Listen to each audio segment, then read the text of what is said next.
Hey guys, I'm Cody with Will's All Pro Plumbing, Heating and Air. I am a journeyman licensed plumber here. I've been plumbing for about 10 years. And today we are starting a segment, So You Think You're a Plumber.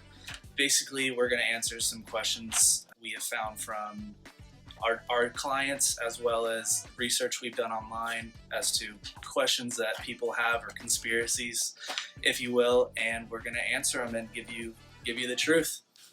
This one is, my husband tried to drain our water heater using the TMP valve, which is the safety valve on the water heater. But there is still a large buildup of rust and calcium in the bottom.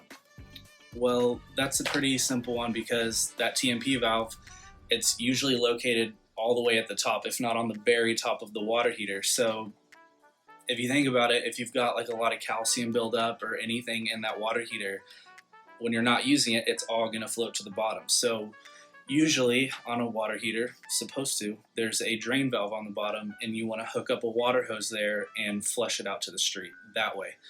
It's good to leave the water on as well because you want a fresh water coming in after you're done draining it, so it flushes out all that junk.